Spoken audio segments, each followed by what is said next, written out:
G'day guys, got a question on partial differentiation today where we've got to find the partial derivatives of the function with respect to x and y at this particular point. Now I thought I would just make this video for those of you who just need a bit of a refresher. I'm just going to go through this particular question and hopefully what I do make rings a few bells for you and you can get back to whatever the hell you were doing. So basically what we have to do is when we're taking derivatives with respect to x and y of a function that is in terms of more than one variable, what we have to do is when we take it with respect to x, we have to treat all the other variables, i.e. in this question just y, as constants.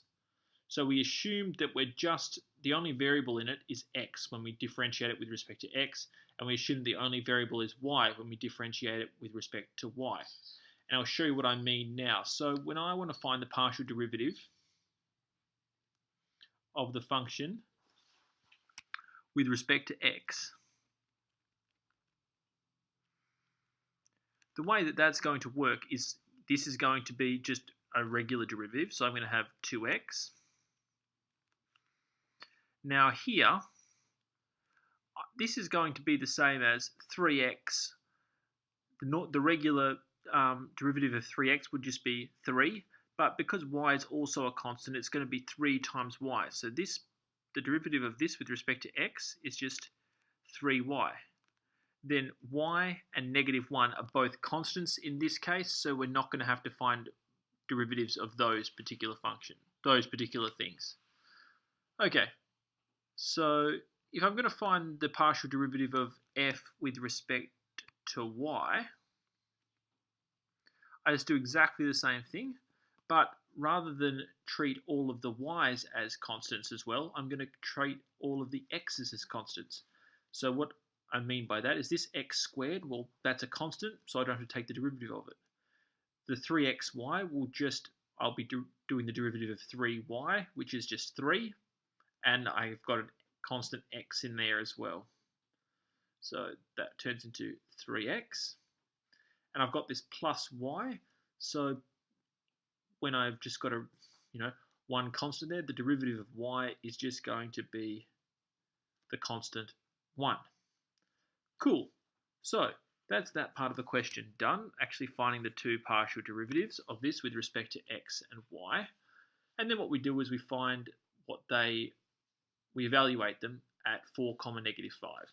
So we're going to find the partial derivative of the function with respect to x, evaluated at 4, -5, is going to be equal to 2 times 4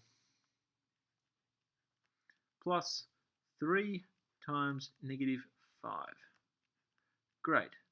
So that's going to be equal to 8 plus -15, so that is going to be -7. And then what we're going to do is we're going to take the derivative of the function with respect to y,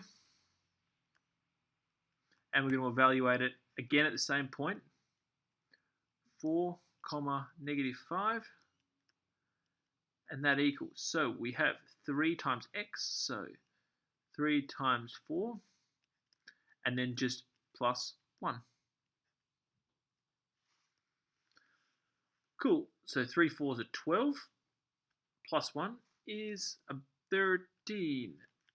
So, at this point, the partial derivatives of the function with respect to x and y are -7 and 13.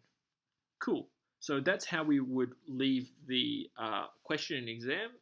I don't know, some people like to just underline what they get as answers, but no, that's all you have to do. You find the partial derivatives by treating everything except for the variable that you're taking it with respect to as constants, and then you just sub in the coordinate point that you have into your functions, and then bing bang pow, you have solutions, which is a good day.